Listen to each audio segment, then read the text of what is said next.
എൻ്റെ ടോപ്പിക് എന്ന് പറയുന്നത് ക്ലൗഡ് പ്ലാറ്റ്ഫോം ഫോർ AI ആണ്. അതിൻ്റെ അകത്ത് വരുന്ന 3 സാധനമാണ് ഞാനിവിടെ മെയിനായിട്ട് പറയുന്നത്. AWS, Azure, പിന്നെ GCP, അതായത് ഗൂഗിൾ ക്ലൗഡ് പ്ലാറ്റ്ഫോം. ഇവർ പ്രൊവൈഡ് ചെയ്യുന്ന കോർ സർവീസസും അതിൻ്റെ കുറച്ച് കോർ പ്ലാറ്റ്ഫോംസുമാണ് ഞാൻ ഇവിടെ എടുക്കാൻ പോകുന്നത്. ഫസ്റ്റ് പറയുന്നത് AWS ആണ്. AWSൽ വരുന്ന കുറച്ച് കോർ പ്ലാറ്റ്ഫോംസ് ഏതാണെന്ന് വെച്ചിട്ടുണ്ടെങ്കിൽ ഒന്ന് AWS SageMaker AI ആണ്. ഇതൊരു complete machine learning life cycle മാനേജ്മെൻറ്റിന് യൂസ് ചെയ്യുന്ന സാധനമാണ്. പിന്നെ ആമസോൺ ബെഡ്റോക്ക് ആണ്. ബെഡ്റോക്ക് എന്ന് പറയുന്നത് ജനറേറ്റീവ് AIക്ക് വേണ്ടിയിട്ട് മെയിനായിട്ട് യൂസ് ചെയ്യുന്നതാണ്. അതൊരു ഫൗണ്ടേഷൻ മോഡൽസ് ലൈക്ക് ക്ലോഡ്, ലാമ, ടൈറ്റൻ എന്ന് പറയുന്ന മോഡൽസ് ആണ് അതിൽ മെയിനായിട്ട് യൂസ് ചെയ്യുന്നത്. പിന്നെ വരുന്ന ടോപ്പിക് എന്ന് പറയുന്നത് പിന്നെ വരുന്ന പോയിന്റ്സ് എന്നുള്ളത് 30+ പെർപ്പസ്ബിൾ മെഷീൻ ലേണിംഗ് സർവീസസ് ആണ്. അത് ഓരോ പെർപ്പസിനായിട്ട് ബിൽഡ് ചെയ്ത സാധനമാണ്. അത് മെയിൻലി AWSൽ തന്നെ വരുന്ന സാധനമാണ്.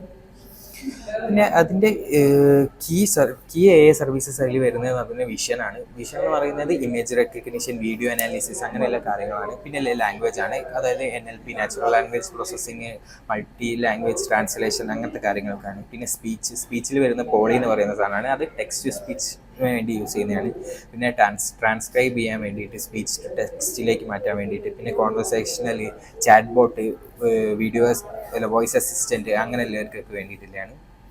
AWSൻ്റെ ഒരു അഡ്വാൻറ്റേജസ് എന്ന് പറയുന്നത് അൺമാച്ച്ഡ് സ്കെയിലബിലിറ്റിയാണ്. അതായത് സെർവർലെസ് മോഡൽസ് പ്രൊവൈഡ് ചെയ്യുന്നുണ്ട്, സ്പെഷ്യലൈസ്ഡ് ഇൻ്റർഫേസ് പ്രൊവൈഡ് ചെയ്യുന്നുണ്ട്. പിന്നെ കോസ്റ്റ് ലീഡർഷിപ്പാണ്, അതായത് 35%ഓളം ലെസ് കോസ്റ്റ് ആണ് ലാർജ് സ്കെയിൽ ഡിപ്ലോയ്മെൻറ്റിന് ആമസോൺ പ്രൊവൈഡ് ചെയ്യുന്നത്.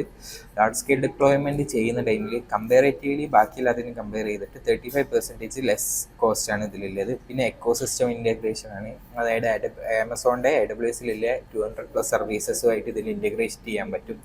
പിന്നെ പ്രീ ബിൽഡ് സൊല്യൂഷൻസ് ഇതിൻ്റെ അകത്തുണ്ട്, അതായത് SageMaker, ജംസ്റ്റാർട്ട് പോലുള്ള റെഡി ടു യൂസ് സർവീസസും മോഡൽസും ഒക്കെ ഇതിൽ പ്രൊവൈഡ് ചെയ്യുന്നുണ്ട്. പിന്നെ ഉള്ളത് Azure ആണ്. Azure എന്ന് പറയുന്നത് മൈക്രോസോഫ്റ്റിൻ്റെ സാധനമാണ്.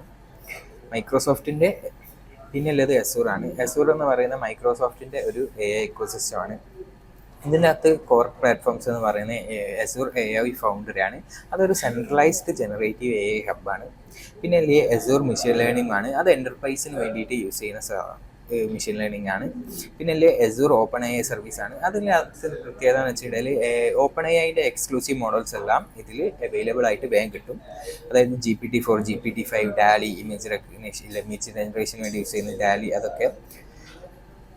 പിന്നെ അതിൻ്റെ കീ ഫീച്ചേഴ്സ് എന്ന് പറയുന്നത് ലോ കോഡും നോ കോസ്റ്റുമാണ്. അതിൻ്റെ കീ ഫീച്ചേഴ്സ് എന്ന് പറയുന്നത് ലോ കോഡും നോ കോഡുമാണ്. അതായത് കോഡിങ് മിനിമൈസ് ചെയ്തിട്ട് മാക്സിമം UI ബേസിൽ തന്നെ ഇത് ഒരാൾക്ക് യൂസ് ചെയ്യാൻ പറ്റും. പിന്നെ മൈക്രോസോഫ്റ്റ് ഇൻ്റഗ്രേഷൻ ആണ്, അതായത് മൈക്രോസോഫ്റ്റിൻ്റെ Office 365, ടീംസ്, പവർ പോയിൻറ്റ്, അങ്ങനത്തെ എല്ലാ മൈക്രോസോഫ്റ്റിൻ്റെ ടൂൾസുമായിട്ട് ഇൻ്റഗ്രേഷൻ പറ്റും. പിന്നെ റെസ്പോൺസിബിൾ AI ആണ്, അതായത് build in bias detection and fairness tools. Responsible AIയിൽ വരുന്ന എല്ലാ കാര്യങ്ങളും ഇതിൽ ഇൻക്ലൂഡഡ് ആവും.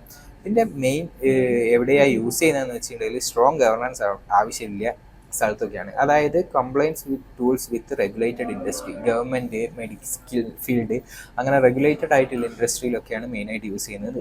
പിന്നെ ഇത് ഹൈബ്രിഡ് ക്ലൗഡ് പ്രൊവൈഡ് ചെയ്യുന്നത്, അതായത് ഓൺ പ്രിമിസിൽ തന്നെ ഇൻ്റഗ്രേഷൻ നടത്താനുള്ള രീതിയിലുള്ള ക്ലൗഡ് സിസ്റ്റം ഇവർ പ്രൊവൈഡ് ചെയ്യുന്നുണ്ട്. പിന്നെ മൈക്രോസോഫ്റ്റ് എക്കോ സിസ്റ്റമാണ്, നേറ്റീവ് ഇൻ്റഗ്രേഷൻ ഉണ്ട് മൈക്രോസോഫ്റ്റിൻ്റെ എല്ലാ ടൂൾസുമായിട്ടും. പിന്നെ OpenAIയുടെ പാർട്ട്ണർഷിപ്പ് ഉള്ളതുകൊണ്ടുകൂടെ തന്നെ എപ്പോഴും OpenAIയുടെ ലേറ്റസ്റ്റ് GPT മോഡൽസ് ഇതിൽ അവൈലബിൾ ആയിട്ടുണ്ടാവും. പിന്നെ Google cloud platform for AI ആണ്. അതിൻ്റെ അകത്തില്ല എന്ന് പറഞ്ഞാൽ ഫസ്റ്റ് തന്നെ വരുന്ന പ്ലാറ്റ്ഫോം എന്ന് പറഞ്ഞാൽ വെർട്ടെക്സ് AI ആണ്. അതൊരു unified end to end machine learning പ്ലാറ്റ്ഫോമാണ്. പിന്നെ ജെമിനൈ മോഡൽസ് ആണ്, അഡ്വാൻസ്ഡ് AI മോഡൽസ് ആണ്. ജെമിനൈ എന്ന് പറയുന്നത് ഗൂഗിളിൻ്റെ കറൻ്റ്ലി ഉള്ള ഏറ്റവും അഡ്വാൻസ്ഡ് ആയിട്ടുള്ള മോഡൽസ് ആണ്. അത് എല്ലാം ഫാസ്റ്റ് ആയിട്ട് ഇതിൽ കിട്ടും. പിന്നെ സ്പെഷ്യലൈസ്ഡ് ആഡ്വേർഡ്സ്, അതായത് ക്ലൗഡ് TPUസും ഫോർ ലാർജ് മോഡൽ ട്രെയിനിങ്ങിന് ഗൂഗിൾ പ്രൊവൈഡ് ചെയ്യുന്നുണ്ട്. ഗൂഗിളിൻ്റെ കീ സർവീസസ് എന്ന് പറയുന്നത് ഒന്നാമത്തേതായിട്ട് വരുന്നത് വിഷനാണ്, അതായത് cloud vision, image generation, image അനലൈസിസിന് വേണ്ടിയിട്ടൊക്കെയുള്ള APIs പ്രൊവൈഡ് ചെയ്യുന്നുണ്ട്. പിന്നെ ലാംഗ്വേജ് ആണ്, natural language processing, text understanding, ഇതിനൊക്കെ യൂസ് ചെയ്യുന്നുണ്ട്. പിന്നെ സ്പീച്ചാണ്, text to speech, speech to text, എല്ലാത്തിനും യൂസ് ചെയ്യുന്നുണ്ട്. പിന്നെ അനാലിസ്റ്റിക് ഇൻ്റഗ്രേഷൻ ആണ്, അതായത് deep big query and cloud storage stairs, അതിനെല്ലാം യൂസ് ചെയ്യുന്നുണ്ട്. എല്ലാ പ്ലാറ്റ്ഫോമും എന്തിനാണ് മെയിനായിട്ട് യൂസ് ചെയ്യുന്നത് വെച്ചിട്ടുണ്ടെങ്കിൽ AWS യൂസ് ചെയ്യുന്നത് മെയിനായിട്ട് സ്കെയിലബിലിറ്റിക്ക് വേണ്ടി പെർഫോമൻസിന് വേണ്ടിയിട്ടാണ്. അതിൻ്റെ അകത്ത് കോസ്റ്റ് കുറച്ച് കൂടുതലാണെങ്കിലും ലാർജ് സ്കെയിൽ ഡിപ്പാർട്ട്മെൻറ്റിന് ഇത് വളരെ യൂസ്ഫുൾ ആണ്. പിന്നെ ഒരു ബ്രോഡസ്റ്റ് എക്കോസിസ്റ്റം ഇൻ്റഗ്രേഷൻ ഇത് പ്രൊവൈഡ് ചെയ്യുന്നുണ്ട്.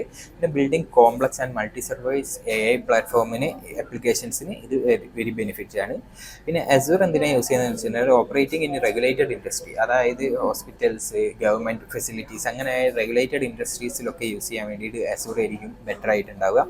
പിന്നെ എക്സിസ്റ്റിംഗ് ആയിട്ടുള്ള മൈക്രോസോഫ്റ്റിൻ്റെ ഒരു ഇൻഫ്രാസ്ട്രക്ചർ ഒരു സ്ഥലത്തുണ്ടെങ്കിൽ അങ്ങോട്ടേക്കും എപ്പോഴും ഈ Azure ആയിരിക്കും ഒരു ബെനിഫിറ്റ് ആവുക. കാരണം ഇൻ്റഗ്രേഷൻ വളരെ എളുപ്പമായിരിക്കും. പിന്നെ സ്ട്രോങ് ഗവേണൻസും കംപ്ലയൻസ് ടൂൾസിനും ഒക്കെ വേണ്ടിയിട്ടാണ്, അതായത് നേരത്തെ പറഞ്ഞ പോലെ ഗവൺമെൻറ്റിൻ്റെ ഇതിലും അങ്ങനെയുള്ള കാര്യങ്ങൾക്കൊക്കെ വേണ്ടിയിട്ട് Azure യൂസ് ചെയ്യാം. പിന്നെ ഹൈബ്രിഡ് ആയിട്ടുള്ള ക്ലൗഡ് കേപ്പബിലിറ്റി പ്രൊവൈഡ് ചെയ്യാൻ വേണ്ടിയിട്ടും ഈ സാധനം Azure യൂസ് ചെയ്യാൻ പറ്റും. പിന്നെ ഇതിൽ എന്തുകൊണ്ട് ഗൂഗിൾ ക്ലൗഡ് പ്ലാറ്റ്ഫോം യൂസ് ചെയ്യുന്നതാണ്, അതായത് കട്ടിംഗ് എഡ്ജ് AI റീസെർച്ചിന് വേണ്ടിയാണ് മെയിനായിട്ട് ഗൂഗിൾ ക്ലൗഡ് യൂസ് ചെയ്യുന്നത്. പിന്നെ സ്പെഷ്യലൈസ് ഹാർഡ്വെയർ TPUs വേണമെങ്കിൽ, അതായത് ലേണിങ്ങിനും ട്രെയിനിങ്ങിനും വേണ്ടിയിട്ട് സ്പെഷ്യലൈസ്ഡ് TPUs വേണമെങ്കിൽ ഗൂഗിളിനെ ചൂസ് ചെയ്യാം. പിന്നെ ഡാറ്റ അനാലിസിസിനും മെഷീൻ ലേണിങ്ങിനും ബെറ്റർ ആയിട്ടുള്ള ഓപ്ഷൻ ഗൂഗിൾ ക്ലൗഡ് ആണ്. പിന്നെ ഓപ്പൺ സോഴ്സ് എൻവയറമെൻ്റ് ആണ് ഗൂഗിൾ പ്രൊവൈഡ് ചെയ്യുന്നത്.